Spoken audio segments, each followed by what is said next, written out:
Familia, amigas y amigos, bienvenidos a esta su fórmula antinovelas, Lilith en CDN. Y seguimos con el ánimo encendido porque de verdad que esto no vamos a dejar que no acabe con el ánimo. Imposible, imposible. Ahora con más fuerza que nunca, luchando contra el COVID-19 y la cuarentena que ya se está desmontando. Dicen que es desescalando.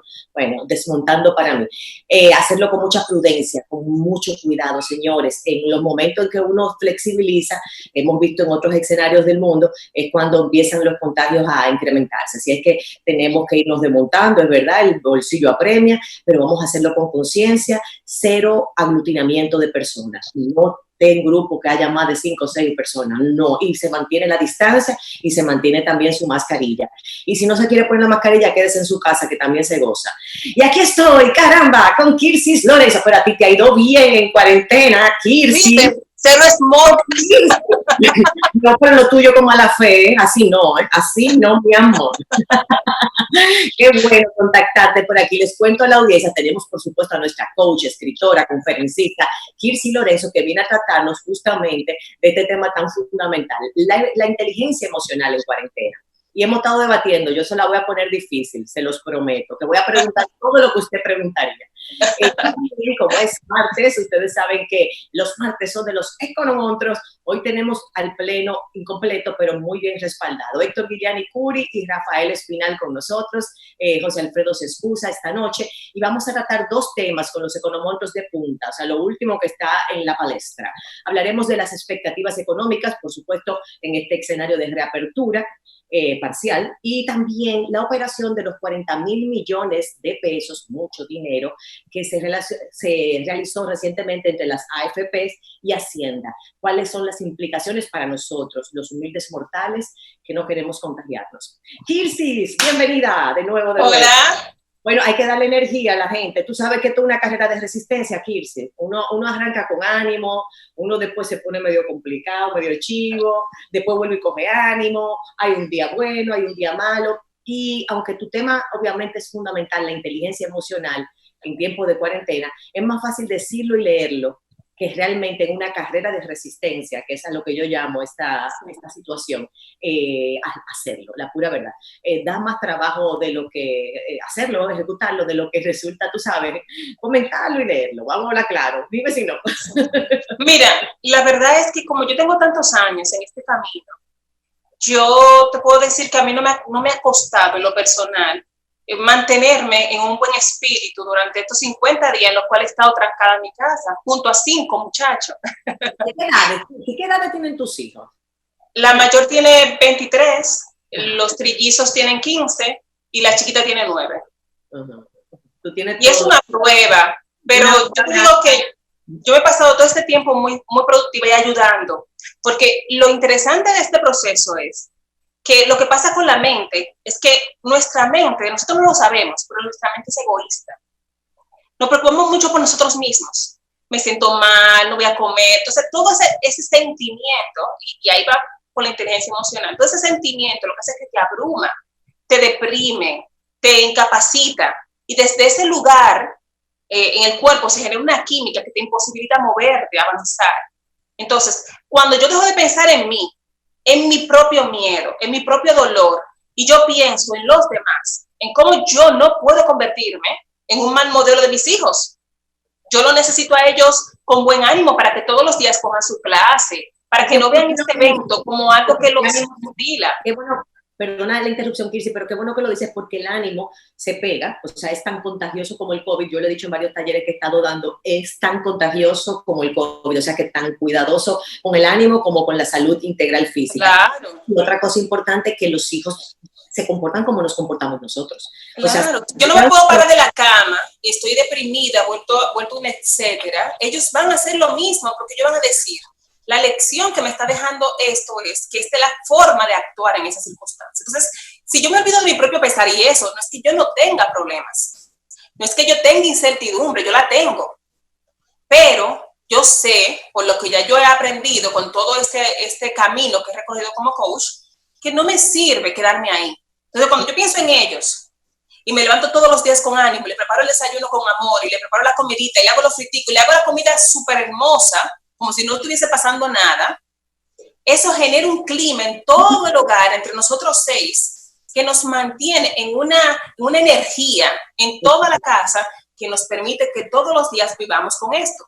Mira, tú sabes que te comento y le comento a la audiencia lo que me pasó hoy. Nosotros obviamente estamos en servicio doméstico por el tema de la cuarentena y hemos aprendido todos a hacer nuestro sistemita donde cada cual le toca algo. A Juanfe le toca barrer, a Ana Amelia barre y suapea la cocina, yo soy la dueña del fregado, José el barbecue. El fin es que nos hemos de alguna manera distribuido y también, como tú señalas, uno trata de manejar esa inteligencia emocional, porque para algo tanto página para atrás dado, pero conocer nuestra vulnerabilidad también. No quiero que nos vean como supermujeres porque ya aprendimos. No, uno también tiene su día malo como cualquier mortal. Claro, claro. Te comentaba que me dice Ana Amelia, la chiquita, mami, yo me gusta mucho así como estamos, este esquema. Y yo me sentí tan contenta desde el punto de vista de ver de que ella lo que ve es ese ambiente novedoso de campamento de verano, todo la casa nosotros solos, no es lo mismo, o sea, hay una integración de verdad y un oficio que todo el mundo tiene que hacer, que a ella le ha resultado muy motivador. Claro, ella lo ve divertido. Sí. Y hay una escuela interesante. Es una escuela interesante porque de eso se trata. Todas las experiencias que uno vive son oportunidades de aprendizaje. Entonces, esta experiencia tú la puedes convertir en algo que te está pasando a ti, o tú la puedes convertir en algo que está pasando para ti. Muchas personas que no están acostumbradas a estar en familia por el ajetreo diario han tenido que lidiar con esta convivencia. Entonces, si lo vemos de la perspectiva positiva, tú estás aprendiendo a conocer a tu pareja, tú estás aprendiendo a conocer a tus hijos, tú estás convirtiéndote ahora mismo en el maestro de tus hijos. Y lo puedes sufrir, lo puedes disfrutar. Yo prefiero divertirme con eso. Te voy a decir algo. El tema del ser el maestro de los hijos, sobre todo si son en edad de escuela primaria, es más complejo de la cuenta, porque nosotros no estamos entrenados para ser maestros. No, cuando yo hablé de maestro, yo hablé de maestro emocional, porque a mí esa vaina no me gusta. Estaba en clase. Mi desahogo con la se me olvidó todo eso. Mira, porque te voy a decir, yo le dije a los colegios, manden menos tarea, más aulas Zoom, más horas Zoom y menos tarea. Porque la pura verdad que los niños, por más que estén bien acompañados y en una mecánica armoniosa, cuando ven que tienen mucho trabajo sin el acompañamiento del profesor, se sienten ansiosos. ¿Tú me entiendes? Claro, ni tú ni yo nos entrenamos para ser profesoras. Eso es un trabajo. De hecho, uno termina ahora mirando mal a profesor. Hay que tener una paciencia. Mira, la verdad que sí. Y hay que señalar, yo quiero felicitarlo, la actividad que tú lo mencionas, el esfuerzo que están haciendo los profesores que están asumiendo las plataformas virtuales en muchísimos colegios del país, porque de verdad que es un gran esfuerzo. Yo he estado... Óyeme, yo las oigo descalillándose en los audios de mis hijos, mira, y que hay unos estudiantes, son terribles, que le mandan audio a través del WhatsApp, molestando como si estuvieran en el curso, mandan audio de que y la profesora vociando de que fulano, no hagas esto. En serio. Yo veo que todos nos estamos adaptando y buscándole el lado de humor a la cosa, pero yo quiero que nos enseñes tus técnicas, digamos, tus tips para el manejo de momentos donde, digamos, las emociones nos traicionan, donde nos sentimos que, bueno, amanecí este día que no quiero saber de nadie y no sé por qué. ¿Cómo podemos manejar ese tipo de situación? Ok, bueno, como el tema es inteligencia emocional, vamos a recordar de qué estamos hablando. La inteligencia emocional es la capacidad de poder gestionar las emociones propias y cómo te afectan las emociones de los demás de maneras inteligentes. La inteligencia emocional se compone de 5 elementos. Fue trabajada en los años 90 por Goleman, Daniel Goleman, y estos 5 elementos son autoconocimiento, autocontrol, automotivación, empatía y habilidades sociales. En este momento de crisis, las 4 primeras son vitales. En el autoconocimiento... Las habilidades sociales, Kirsi, ahora también, porque aunque sea a nivel de WhatsApp o de Zoom, estamos teniendo que manejar emociones a través de... Claro, y dentro de la habilidad está el manejo de conflictos, pero pensando en el tiempo, me voy a concentrar como en darte cosas de las 4 primeras. Ok, entonces, en el autoconocimiento, hay varias cosas que podemos hacer ahora mismo con esta crisis. Una de ellas es podernos concentrar en aquello que podemos controlar.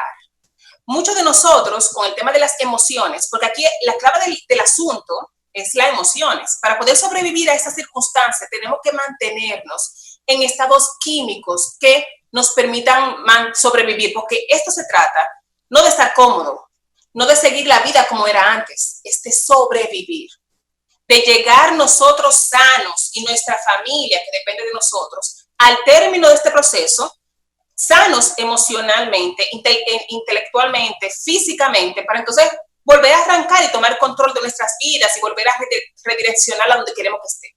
Pero en este momento es sobrevivencia. Entonces, ¿de qué estamos hablando? Estamos hablando de una crisis sanitaria por un virus, por el coronavirus. Y cómo mi cuerpo combate el tema del virus a través de mi sistema inmunológico. Pero mis emociones debilitan mi sistema inmunológico. Absolutamente. Así que la inteligencia emocional es importante poder gestionarla ahora. Entonces, a través del autoconocimiento, yo entiendo por qué yo soy como yo soy. Entiendo mis emociones. Por ejemplo, de las personas que están viendo el programa, lo primero que yo les recomendaría es que anotaran cuáles son las emociones que más están sintiendo en estos días. Que las pongan por escrito. Ansiedad, pánico, miedo, frustración, impotencia. Y una vez tengas esas emociones anotadas, entonces lo siguiente es ver en qué momento tú te estás dando permiso de sentir estas emociones. Porque esas emociones son el resultado de un pensamiento. Así que funciona el cuerpo. Yo tengo un pensamiento. Ese pensamiento tiene una fuerza, tiene una vibración, tiene una energía que se transmite a mi sistema inmunológico, a mis glándulas, a través de corrientes eléctricas que van a generar en descargas químicas en todo mi cuerpo. Y si mi pensamiento es, yo no voy a salir de aquí, esto está muy mal, todos los días se va a poner peor, eso va a llegar a una glándula que puede ser el páncreas, y eso puede generar un químico que puede ser el cortisol, que es la hormona del estrés. Y entonces, desde el estrés, yo estoy comiendo sano, yo estoy tomando vitamina C, pero yo misma, con mi pensamiento, estoy creando un estado que me va a hacer vulnerable a la enfermedad, más vulnerable, fuera de lo que ya yo esté o no. Entonces, es importante mantener la inteligencia emocional. Entonces, una alternativa, como te estaba diciendo ahorita, el entender qué yo puedo controlar y qué yo no, y qué no está a mi alcance. ¿Qué información ver? Recibimos constantemente muchas cosas por WhatsApp. ¿Desde qué fuente yo voy a obtener información?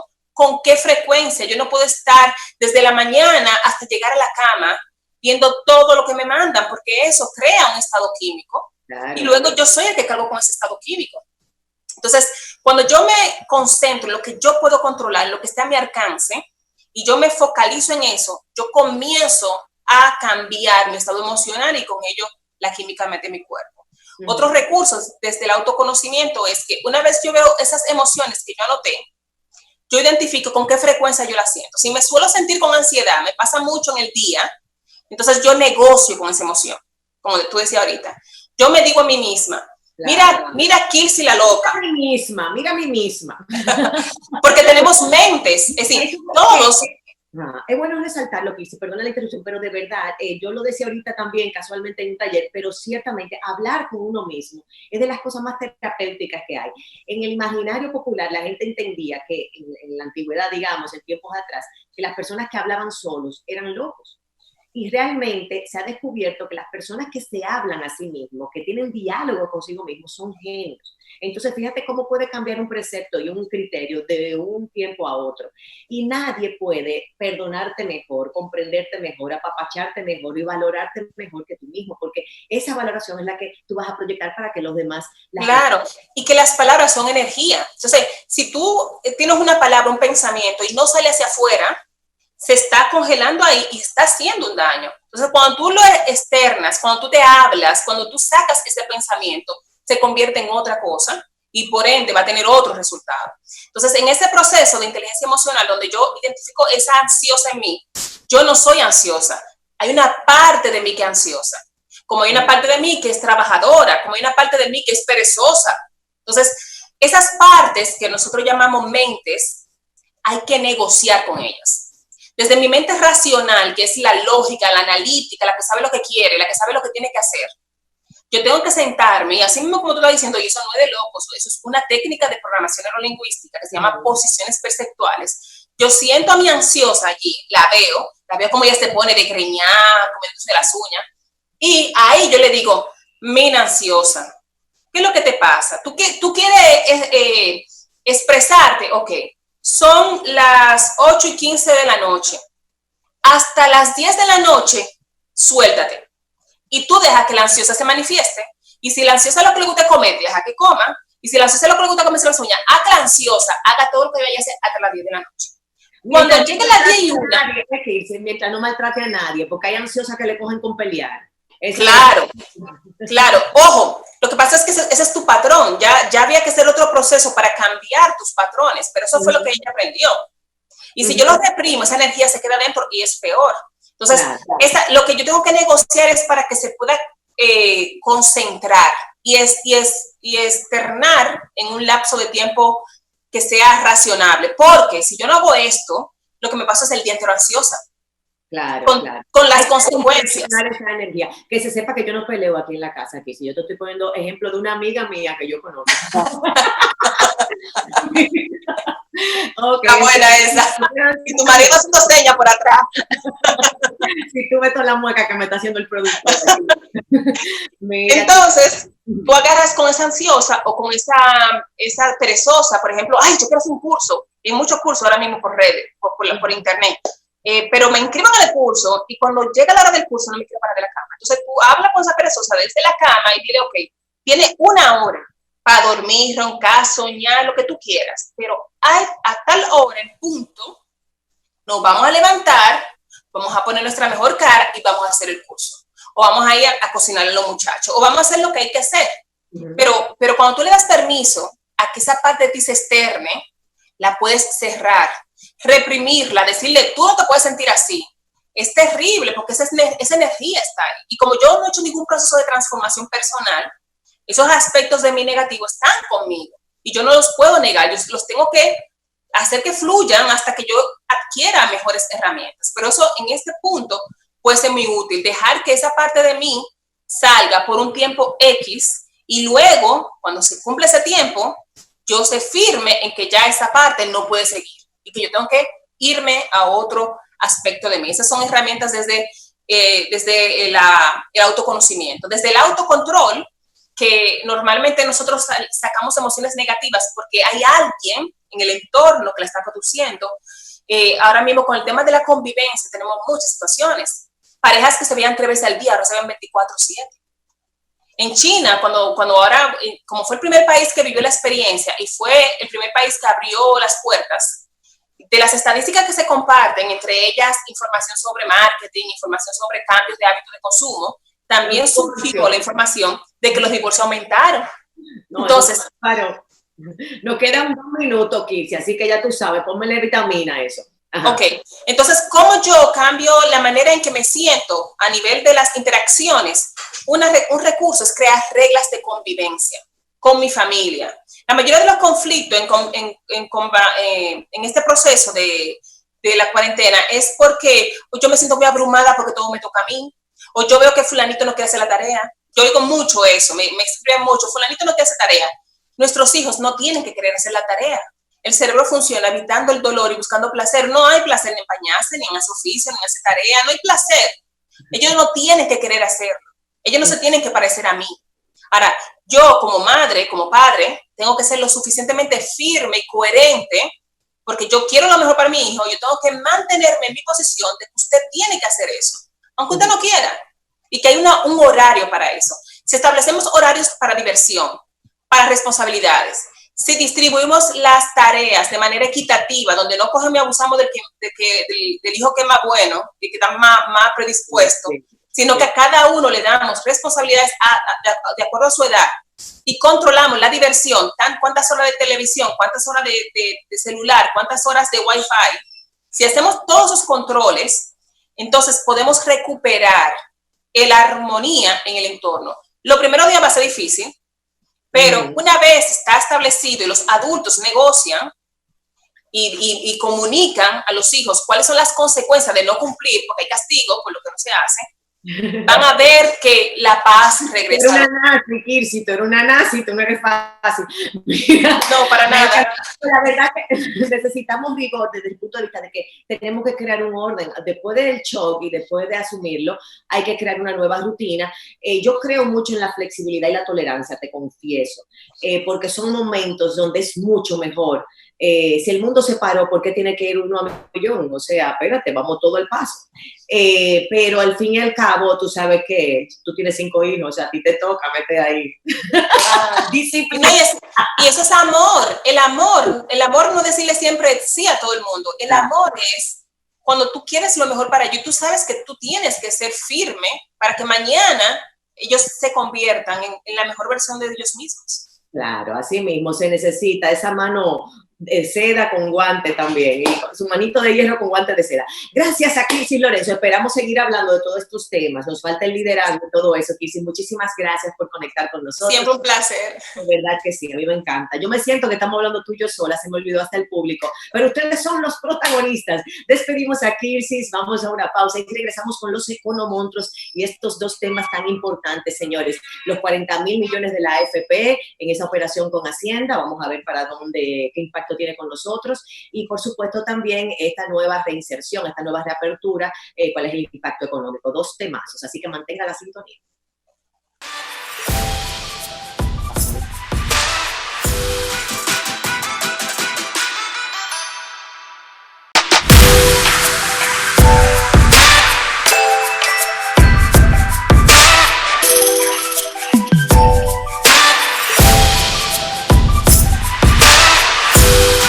Esto es Lilith en CDN.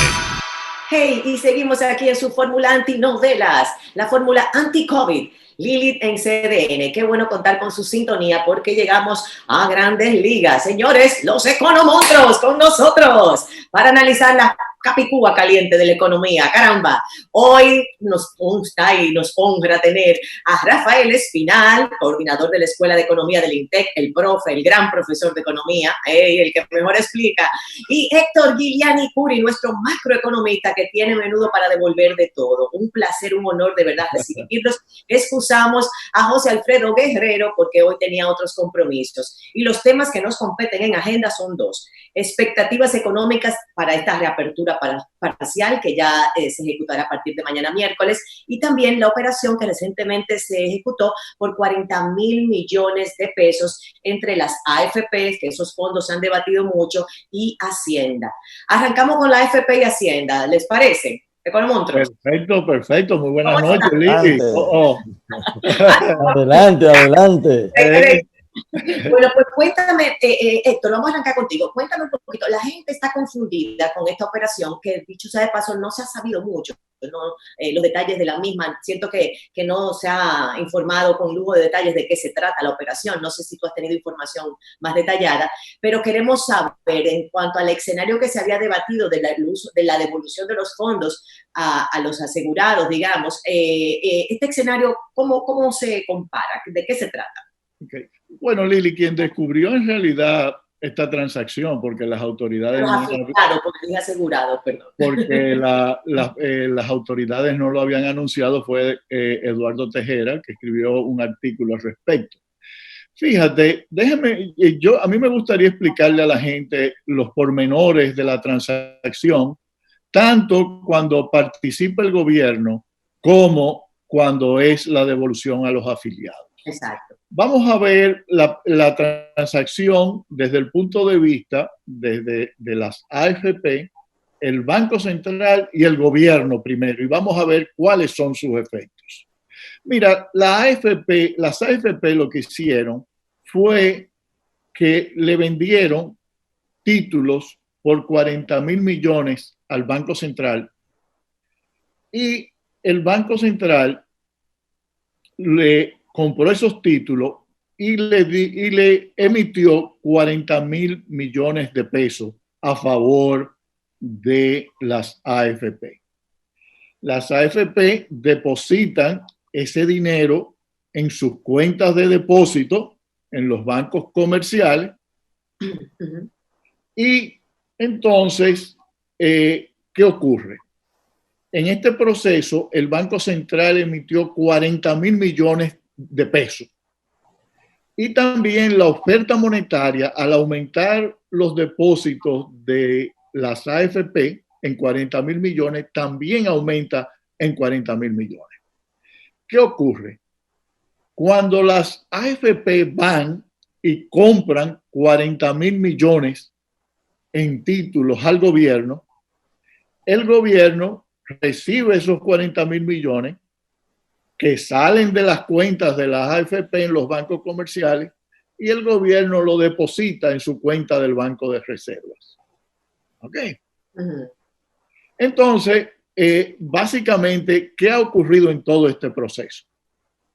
Primero, el Banco Central emitió 40.000 millones. Hay una emisión, una ampliación de lo que le llaman la base monetaria de 40.000 millones, pero también hay un aumento concomitante por el mismo monto de la oferta monetaria de 40.000 millones. La deuda del Banco Central se redujo en 40.000 millones. ¿Por qué? Porque lo que el Banco Central hizo fue recomprar títulos que las AFP tenían con ellos. Te compro el guanajo y te vendo el guanajo. Ok, y los recompraron. No, eso es una transacción normal. Y entonces la deuda del gobierno aumenta en 40.000 millones. Ese es el efecto que tiene esta transacción.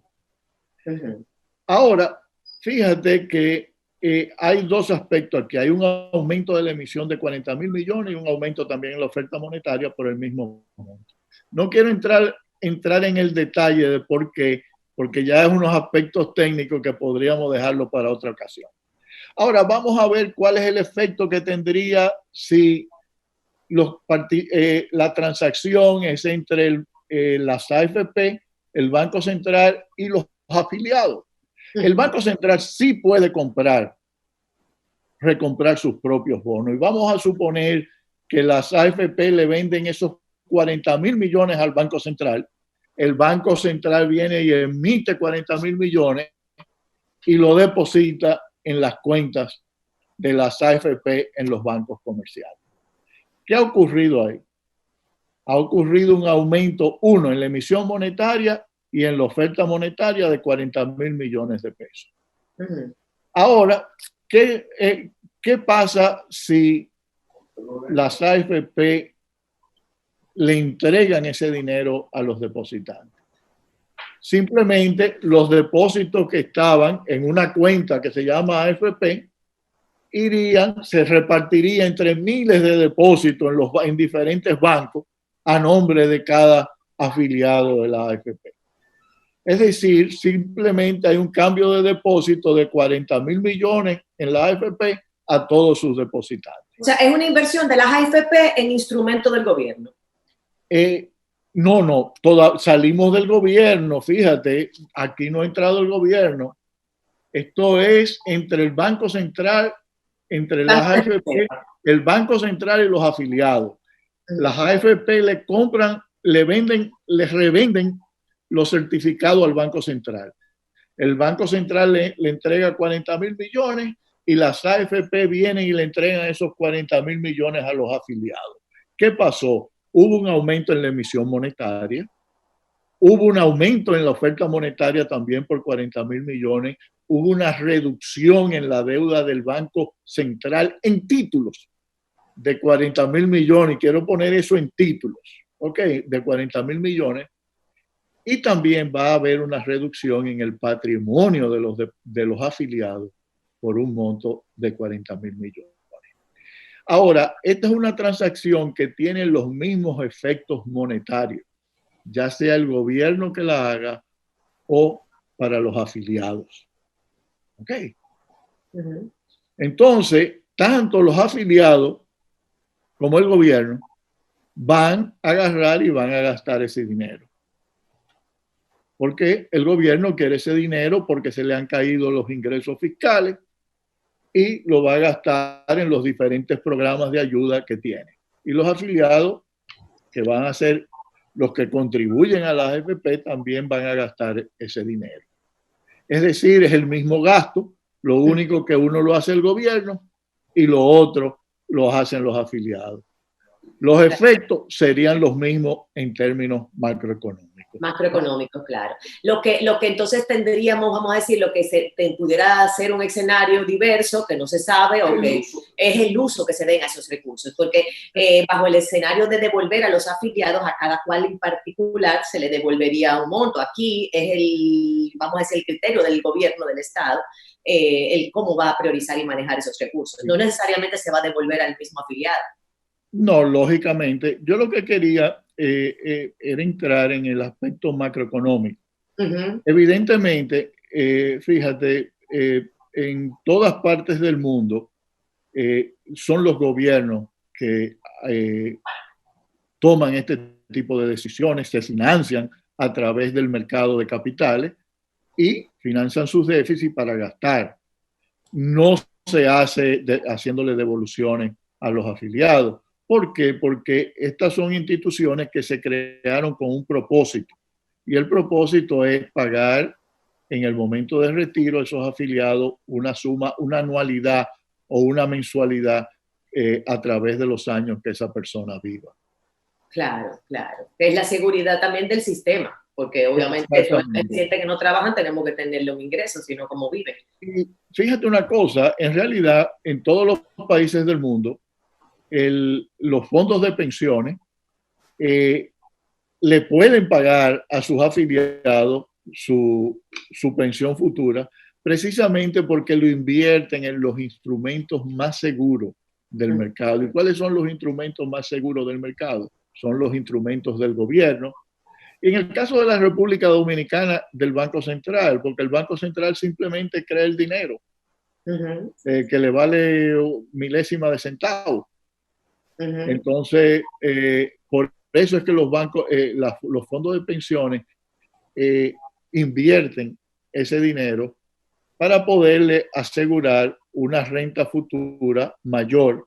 Entonces, el impacto de estos 40.000 millones vamos a decir, en el país, el impacto, lo vamos a ver fruto de las decisiones que toma el gobierno, tan sencillo como eso. Sí, va a ser un gasto básicamente de consumo gubernamental.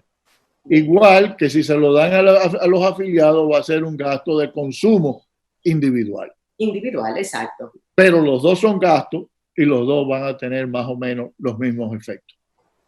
Muy interesante, la verdad que sí, Héctor. Vamos a ver si Rafael tiene alguna opinión sobre el tema de las AFPs también. Rafael. Sí, mira, Héctor ha explicado muy bien la operación.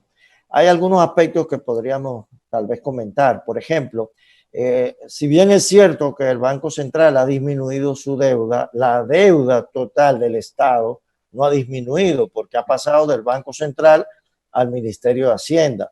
Si hubiese sido devuelto a los ahorrantes de los fondos de pensiones, entonces sí hubiese habido una disminución de deuda del Estado, porque esos 40.000 millones, al recomprarlo el Banco Central y proporcionárselo a los afiliados, pues disminuye su deuda y la deuda, digamos, del Estado se reduce en 40.000 millones. El otro aspecto es ciudadanos o el gobierno. Ahí viene un dilema como todos los dilemas de la economía. Si se le devuelve a los afiliados, bueno, los afiliados podrán gastarlo, digamos, a su discreción. Si se lo transfiere al gobierno, el gobierno lo utilizará de acuerdo a sus planes gubernamentales. Mi crítica con esta operación, en primer lugar, es haberla hecho sin antes hacerla pública, sino después, ya digamos con la mesa servida, se conoce la operación.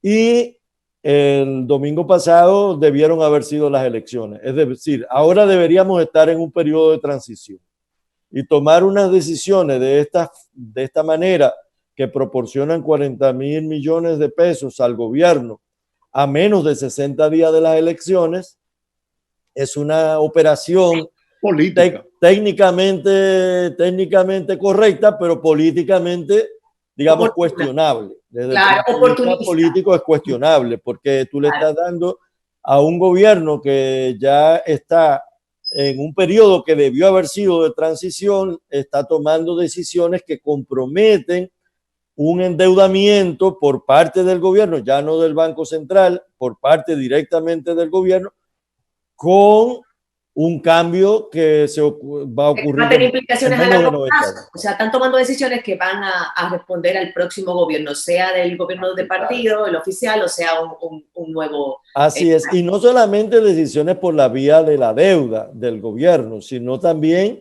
decisiones monetarias, porque como ha dicho Héctor, hay un aumento de la masa monetaria y un aumento en términos económicos de la masa monetaria presiona otras variables de la economía, por ejemplo, el dólar, la tasa de cambio, hay una presión sobre la tasa de cambio y esa presión probablemente no se va a manifestar de inmediato, sino con un rezago de tiempo.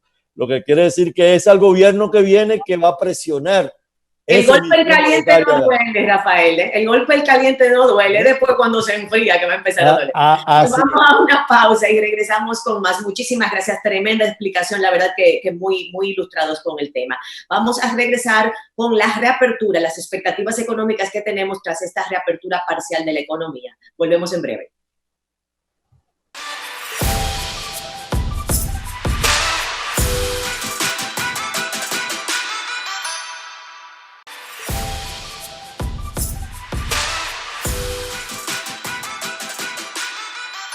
Y seguimos aquí en Lilith en CDN. Gracias por la sintonía. Y con ese ánimo seguimos porque los economonstruos nos llenan de información valiosa para la toma de decisiones de toda familia, de toda empresa y de todo colectivo. Qué bueno tenerlos. Seguimos con Héctor Guiliani-Curi y Rafael Espinal. Hablábamos en el bloque pasado de la transacción de las AFPs de 40,000 millones y ahora entramos entonces a las expectativas económicas de esta nueva reapertura parcial. Héctor, cuéntanos. Mira, por cierto, Lili, con relación a esta transacción del Banco Central y las AFP, ese aumento, si ese aumento de 40,000 millones es por encima de la meta de emisión del Banco Central, entonces el Banco Central va a tener que salir a emitir títulos para recoger ese dinero, aumentando otra vez la deuda del Banco Central y también el déficit cuasi fiscal del Banco Central. Así que... o sea, eso es todavía más malo de lo que suena, te pregunto, Héctor. O sea, así que al otro gobierno le va a quedar quizá un doble o triple problema. Claro, claro. Impresionante, Dios mío, cuántas cosas. Vamos a seguir entonces con el tema de las expectativas económicas de esta reapertura. Tenemos más de 60 días, diría yo, cerca de 60 días paralizados por completo, a excepción de los pocos comercios que ya sabemos, supermercados y farmacias, y expendios de gasolina y de combustible. Entonces ya se está planteando las medidas que el presidente Medina tomó el lunes, ya se van a ejecutar el miércoles, mañana, y obviamente se está estableciendo un impacto en la economía. Vamos a arrancar aquí con Rafael a ver qué nos dice, porque ahí vemos mucha pyme involucrada, Rafael, en esta reapertura. Ya están los salones de belleza, tiendas. Hasta yo me maquillé. Sí, mira, el discurso del presidente el domingo, para que a partir de mañana empiece una reapertura, digamos, organizada de la economía dominicana. Es una propuesta, yo digo que es una propuesta un tanto teórica, porque de hecho ya había muchas de estas actividades que se habían estado abriendo de manera espontánea. Entonces, yo creo que es una decisión del gobierno para cumplir con una presión social y económica de tanto del sector empresarial, del gran sector empresarial, como de las pequeñas y microempresas. El plan ha sido estructurado para que la reapertura sea, digamos, organizada en términos del número de personas que puedan entrar a trabajar. En las grandes, el número de personas sería mucho mayor, naturalmente, que en las pequeñas, pero iría habiendo ciertas restricciones para que todos los trabajadores no se presenten de manera masiva a los centros de trabajo. Eso implicará que algunos sectores que estaban cerrados hasta ahora empiecen a abrir formalmente. También la extensión del periodo de toque de queda desde las 5 de la mañana hasta las 7 de la noche es un reclamo que habían hecho sobre todo empresas industriales y de zonas francas por el hecho de que los trabajadores tenían que trasladarse a algunos lugares y el tiempo no era suficiente. Igualmente había mucho más aglomeración en los bancos y en los supermercados cuando el tiempo era más restringido. Se apila la gente, porque imagínate si hay menos tiempo. Si hay menos tiempo, el horario es menor y la gente se apiña ahí en estos lugares, de manera que también por razones sanitarias la extensión del periodo cumple un rol de distribuir, digamos, en un horario mayor el número de personas que puedan atender los negocios. Pero para mí lo más importante anunciado por el presidente es el Fondo de Garantías para las Pequeñas Empresas. Este Fondo de Garantía es un aporte que el gobierno hará para que a través de la banca comercial se le pueda financiar a aquellas empresas que no tienen un acceso al crédito de manera natural, sino que tienen dificultades para accesar al crédito por la informalidad, por no tener antecedentes bancarios, por no tener garantías físicas de acuerdo a los... Ese es el programa para ti. Ese es un programa de la creación de un fondo especial. Este fondo es un fondo de garantías que está poniendo el gobierno para, digamos, tener las contingencias a la banca comercial de hasta un 50% de los préstamos. Es como una especie de fondo que está ahí para que a ti te puedan prestar y el Estado lo está garantizando. Y la banca entonces tiene la garantía del gobierno para prestarte a ti en tu programa. De modo que eso es un fondo para la pequeña empresa, sobre todo, que es... Pero de la AFP pudiera ser usado por ejemplo, en este programa. Bueno, yo me imagino que parte de los 40.000 millones que el gobierno ha puesto digamos, en esta operación ha recibido, serán utilizados para la creación de este fondo, porque este fondo debe estar puesto a disposición de la banca comercial en el momento en que haya incumplimiento de parte de las personas que reciban el crédito. Yo creo que esta es la parte más importante. Ahora, habrá una segunda fase a partir de junio.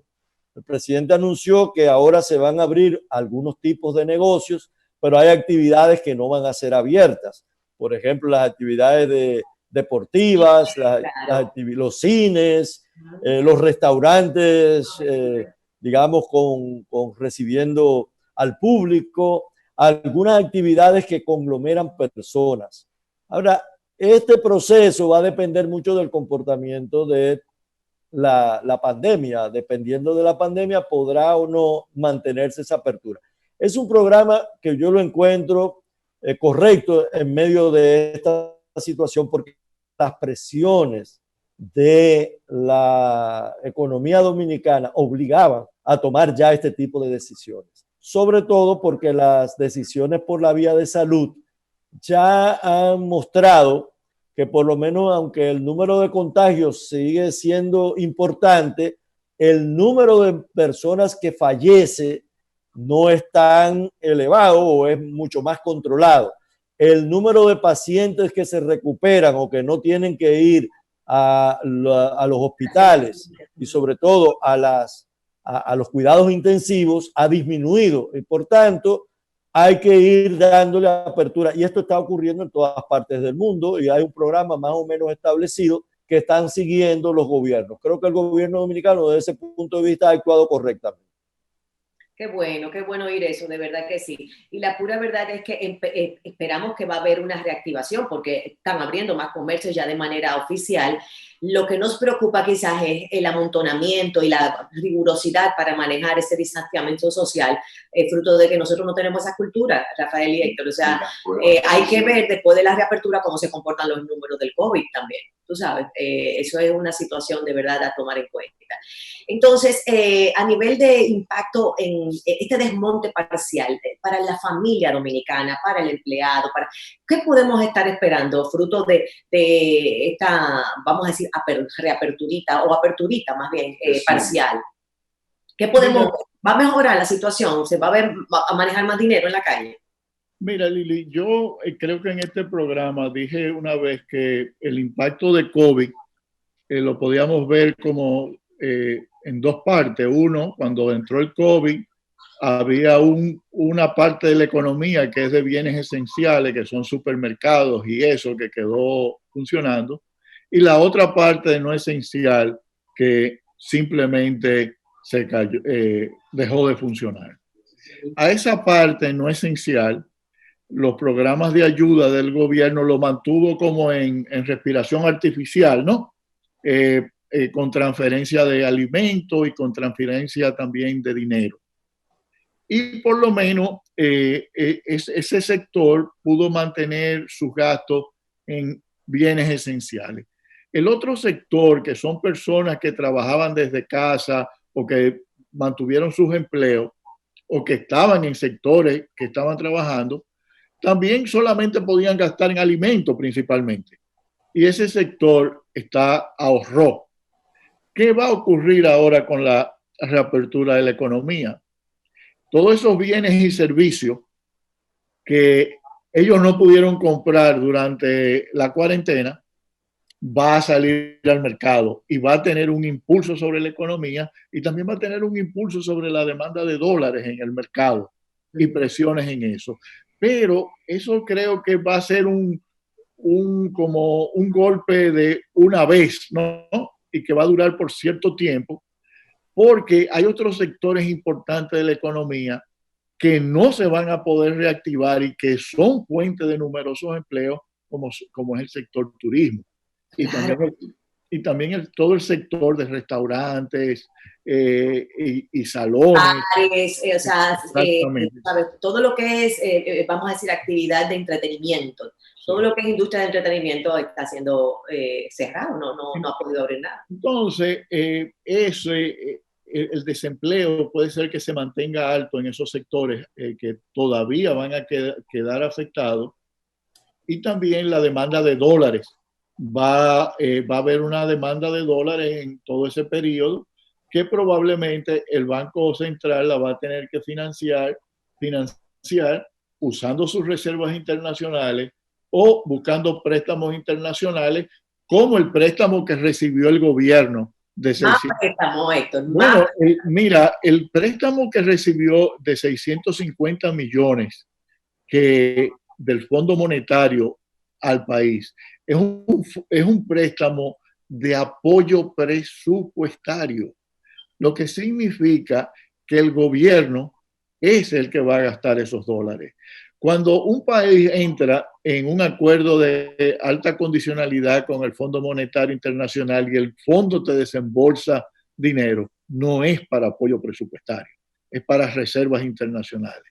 En este caso, es para que el gobierno lo gaste y pueda cumplir con sus compromisos, tanto nacionales como internacionales. Tenemos ahora un gobierno rico. Dentro de la crisis y la precariedad del pueblo, tenemos un gobierno rico.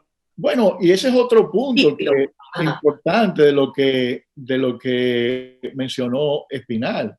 Ya este gobierno que está en salida está usando 650 millones que pudo haber utilizado el otro gobierno. Absolutamente, absolutamente. Está muy chulo el gobierno. Tenemos 2 minutos para cerrar. Vamos a ver qué puede concluir Rafael para luego cerrar con Héctor. Tus conclusiones, Rafael, sobre las expectativas que podemos tener de esta reinserción parcial.